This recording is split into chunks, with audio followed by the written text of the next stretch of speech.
जड़ांवाला दा इह वाक़या है 25 नवंबर नूं रात नूं एक शराबी शराब दे विच धुत रोड ते जा रहा है।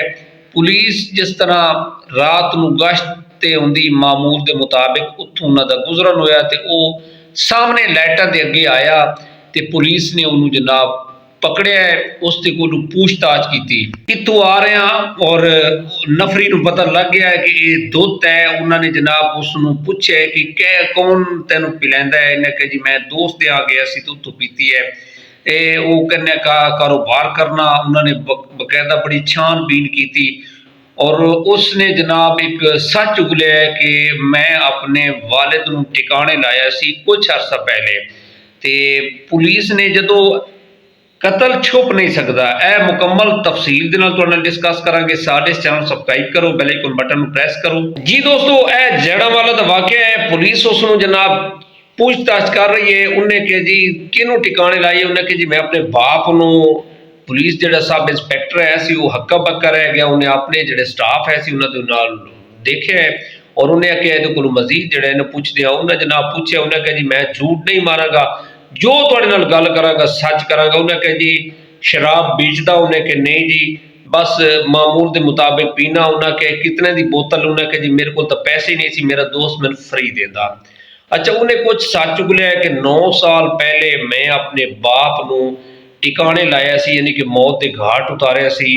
ते उन्हें कहा जी वो वाक़या सन तसल्ली नाल सुना। उन्हें कहा जी उसनूं असां घर दे विच दफना दिता सी। एक जिहड़ा स्टाफ है सी कांस्टेबल उन्हें कहा सर दफा करो ये एवें झूठ बोलना। कि जी उन्हें कहा दफा करो ये झूठ बोलता है, इनू अपना साइड ते करो, इनू हवालात बंद करो, ये खिलाफ जिहड़ा ना कार्रवाई करने। तो सब इंस्पैक्टर ने कहा 1 महीने की पूरी गल सुनन दे। उन्हें कहा जी सर मैं झूठ नहीं बोलता। इस तरह करके असां सफाक हरकत की सी। इस दे विच मेरे नाल होर भी शामिल है सी। सब इंस्पैक्टर ने उन्होंने नाल बिठाया और उसनूं उसके घर लै गए। वो जनाब जदों जाता है उन्हें कहा जी यह सेम दे विच असां ने गड़ा खोद के ना अपने बाप की जिहड़ी डैड बॉडी सी उन्होंने असां इत्थे दब दिता सी। वो सफाक कहता जी मैं बिल्कुल सच बोल रहा तो मैं तुहाडे नाल झूठ नहीं बोलांगा जनाब। उन्हें कहा जी अगर तुहानूं यकीन नहीं आता तो यह गड़ा खोदो। उन्होंने जनाब खुदाई की और खुदाई दे विच कुछ हड्डियां उन्होंने मिलियां ने। काफ़ी अरसा हो गया सी। यह वाक़या फैसलाबाद जड़ांवाले दा है। जड़ांवाले दे विच जनाब एक सिद्दीक मसीह रह रहा सी। उसके 3 बच्चे सी, 2 बेटियां और 1 बेटा। बेटे का नाम सी रफीक मसीह और जिहड़ी बेटी है सी एक का नाम सी सना और एक बेटी का नाम सी सायमा बीबी। सिद्दीक ने अपनी जिहड़ी बड़ी बेटी सी सना उसकी शादी की सी चीचा वतनी अपने चाचे के बेटे के नाल और जिहड़ी सायम बीबी है सी उसकी शादी इत्थे जड़ांवाले दे विच एक मकबूल नामी बंदे दे नाल कीती सी और रफीक का विआह नहीं सी होया। रफीक ड्रिंकर सी और वो कहता सी अपने वालिद नूं कि अब्बा जी मैनू कुछ पैसे दिओ, मैं कुछ दुकान बनाना चाहना, मैं कुछ कारोबार करना चाहना। तो उसके वालिद सिद्दीक उन्होंने डांट देंदा सी कि तू जिहड़ा ना पैसे जिहड़े ना वो सारे इसे ड्रिंक ते ही ला देना, तू और कुछ काम तो करता नहीं। तेरे उत्ते पैसे लाने फजूल सी। 5 मरलियां दा मकान सी सिद्दीक दा जिथे वो गुजर बसर कर रहे सी बाप बेटा। कई बारी पैसे मंगदे ना अपने वालिद दे नाल रफीक की मुँह मारी हो जाती सी कि अब्बा तू मैनू पैसे भी नहीं देंदा, मैनू कारोबार भी नहीं करन जांदा, इतने पैसे तू की करना, अपना असी घर बेचते हाँ कोई कारोबार करने। तो सिद्दीक ने कहा कि तू पागल है, असी कित्थे जावांगे। उन्हें कहा जी किराए के मकान ते रह लवांगे। उन्हें कहा इस तरह की हरकत नहीं करनी ते चुप कर जा। रफीक एक दिन अपनी जिहड़ी उहदी हमशीरा जड़ांवाले व्याही हुई सी सायम बीबी उसके घर गया और उन्हें उस अपनी जिहड़ी हमशीरा सी सायम बीबी दे नाल प्लानिंग की। उस प्लानिंग दे विच उन्हां दा जिहड़ा है सी उस घर का जवाई मकबूल मसीह वो भी शामिल है सी। उन्हें कहा गल रफीक तू ठीक कर रहा। उन्हें कहा पिछली हयाती है कुछ करन नहीं दे रहा, क्यों ना असी इसनूं ठिकाने ला के मकान बेच के ते पैसे जिहड़े ने वो अदो-अद कर लांगे। पैसे 2 जगह ते तकसीम करांगे, एक हिस्सा तुसा ले लेना और एक हिस्सा मैं। चंगी भली जनाब पैसे आणगे ते कोई नहीं उन्हें साल 2 ही और जिएगा और इन्हें कितने साल लेने सी। 55 साल उम्र सी सिद्दीक मसीह दी। सना ਚੀਚਾ ਵਤਨੀ ਚੋਂ ਕਈ ਦਫਾ ਫੋਨ ਕਰਦੀ ਸੀ ਰਫੀਕ ਦੇ ਨੰਬਰ ਤੇ। ਸਿੱਦੀਕ ਦੇ ਕੋਲ ਮੋਬਾਈਲ ਨਹੀਂ ਸੀ ਔਰ ਉਹ ਕਹਿੰਦੀ ਸੀ ਅੱਬੇ ਨਾਲ ਗੱਲ ਕਰਾਓ, ਜਾਂ ਸਾਲ ਦੇ ਵਿੱਚ 1-2 ਚੱਕਰ ਲੈਂਦੀ ਸੀ। ਯਾਨੀ ਕਿ ਸਫ਼ਰ ਕਾਫੀ ਹੈ ਸੀ, ਜਿਸ ਵਜ੍ਹਾ ਤੋਂ ਜਿਹੜਾ ਨਾ ਉਹ ਸਾਲ ਦੇ ਵਿੱਚ 1-2 ਚੱਕਰ ਲੈਂਦੀ ਆਈ। ਇਹਨਾਂ ਦੀ ਪਲਾਨਿੰਗ ਤੈਅ ਪਾ ਗਈ। ਰਾਤ ਨੂੰ ਜਨਾਬ ਸਾਇਮਾ ਆਈ ਇਸ ਆਪਣੇ ਵਾਲਿਦ ਦੇ ਘਰ ਤੇ ਉਹ ਤਿਆਰ ਸੀ। ਰਫੀਕ ਵੀ ਉਹਨਾਂ ਨੇ ਜਨਾਬ, ਮਕਬੂਲ ਨੇ, ਰਫੀਕ ਨੇ, ਇਹਨਾਂ ਨੇ ਤਿੰਨੋਂ ਨੇ ਮਿਲ ਕੇ ਜਨਾਬ ਆਪਣੇ ਬਾਪ ਨੂੰ ਮੌਤ ਦੇ ਘਾਟ ਉਤਾਰਿਆ। ਫਿਰ ਸੇਨ ਦੇ ਵਿੱਚ ਗੜਾ ਖੋਦ ਕੇ ਉਸ ਨੂੰ ਉੱਥੇ ਹੀ ਦਬਾ ਦਿੱਤਾ। ਔਰ ਕਈ ਬੰਦਿਆਂ ਨੇ ਨਾ ਪੁੱਛਿਆ ਉਹਦੇ ਕੋਲੋਂ ਕਿ ਅੱਬਾ ਜੀ ਜਿਹੜੇ ਨੇ ਉਹ ਨਜ਼ਰ ਨਹੀਂ ਆ ਰਹੇ ਰਫੀਕ ਕੋਲੋਂ। ਰਫੀਕ ਨੇ ਕਿਹਾ ਜੀ ਉਹ ਆਪਣੀ ਬੇਟੀ ਨੂੰ ਮਿਲਣ ਚੀਚਾ ਵਤਨੀ ਚਲੇ ਗਏ ਨੇ। ਇਹ ਗੱਲ ਕਿ ਉਹਨੇ ਜਨਾਬ ਇਸ ਚੀਜ਼ ਨੂੰ ਜਿਹੜਾ ਨਾ ਰਫਾ ਦਫਾ ਕੀਤਾ। ਲੋਕ ਜਿਹੜੇ ਨੇ ਇਸ ਚੀਜ਼ ਨੂੰ ਭੁਲਾ ਗਏ। ਇੱਕ ਦਿਨ ਸਨਾ ਆਪਣੇ ਪੇਕੇ ਵੱਲ ਮਿਲਣ ਆਈ, ਆਪਣੇ ਬਾਪ ਦਾ ਪੁੱਛਿਆ। ਉਹਨੇ ਕਿਹਾ ਜੀ ਮੈਨੂੰ ਤਾਂ ਪਤਾ ਹੀ ਨਹੀਂ ਹੈ। ਰਫੀਕ ਨੇ ਕਿਹਾ ਜੀ ਉਹ ਕੀ ਪਤਾ ਤੁਹਾਡੇ ਵੱਲ ਗਿਓ ਹੋਵੇ ਜਾਂ ਇਸ ਤਰ੍ਹਾਂ ਕਰਕੇ ਨਾ ਉਹਨੇ ਟਾਲਾ ਮਾਲਾ ਕਰ ਦਿੱਤਾ, ਪਰ ਮੈਨੂੰ ਤਾਂ ਕੁਛ ਦਿੰਦਾ ਨਹੀਂ ਹੈ, ਮੈਂ ਉਹ ਕੀ ਉਹਦੀ ਖੈਰ ਖਬਰ ਰੱਖਾਂ।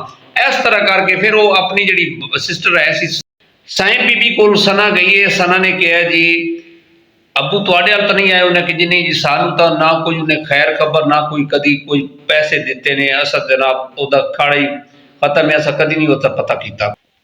ਉਹ ਚਲੀ ਗਈ बेचारी। और इसी तरह इसे टेंशन की वजह से बाबू पता नहीं घर छोड़ के चले गए ने, की वजह बनी है।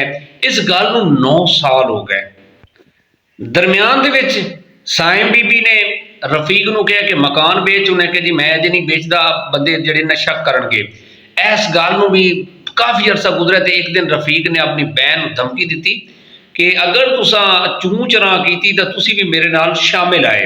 यह गल करके साइम बीबी जिहड़ी है वो चुप हो गई और इसने जनाब मकान बेचण की जी ना वो सोचा भी नहीं, बस रवे ड्रिंक करे और अपना इसका वक्त गुजरता गया। इस तरह होया कि 25 नवंबर नूं रात में जनाब ड्रिंक करके घर आ रहे थे तो पुलिस के हत्थे चढ़िया।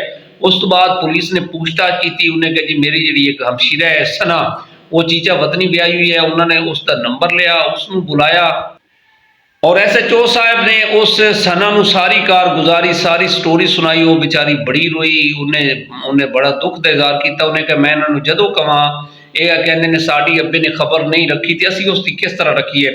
इस तरह करके साइम बीबी और जी मेरी हमशीरा है साइम, ये भी मैनू टाल देंदी आई, मेरा बिरा रफीक भी मैनू टाल देंदा है। तो मैं इन्हों को बार बार पूछना कि अब्बे का 1-2 गवाढ़ियों को पूछे। उन्हें कहा जी इन्हें तो सानू उस टाइम दस्सिया सी कि वो तेरे वाल जरा ना तुहाडे वाल गया सी।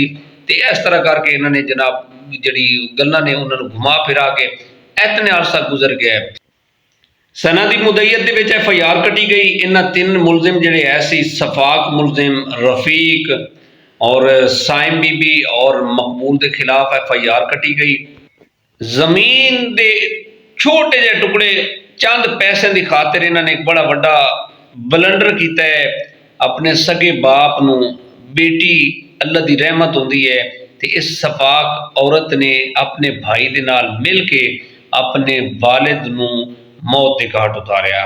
इन्हों इसी तरह सख्त सज़ा मिलनी चाहिए है जिस तरह इन्होंने अपने बाप दे नाल कीता। जी दोस्तों, यह वाक़या तुहाडे नाल डिस्कस करन दा मकसद ये सी कि साडे मुआशरे दे विच बंदा कितना घटिया ज़हन तक उतर जाता है कि एक चंद टके चंद पैसे की खातिर जनाब इतना बड़ा, जिस वालिद ने छोटे तो लैके 20 साल तक अपने बच्चों की परवरिश की, जदों अपने वो पैरों पर खड़े होंदे ने जनाब तो वो इस तरह की घटिया सोच रखते हैं। लिहाजा इस तरह के जोड़े अपना वाकयात हैं इन्हों अवॉइड करना चाहिए है। जिन्हों के माँ प्यो जिंदा ने उन्होंने खिदमत करनी चाहिए। माँ प्यो उन्हें जोड़ा इन्हों का वालिद सी सिद्दीक का, उन्हें ये को की लैके जाना सी, सारा कुछ इस तरह सी। लेकिन इसके जोड़े कारनामे ऐसी जो अपना रफीक कर रहा सी, ड्रिंकिंग करता सी, अपने ने तर्ज जिंदगी खराब कर दी सी। अगर वो इसनूं पैसे देंदा तो इन्हें पैसे ड्रिंकिंग ते उड़ा देने सी। इसे पैगाम के नाल सानू इजाजत दो। अपना ढेर सारा ख्याल रखिए। खुदा हाफिज़।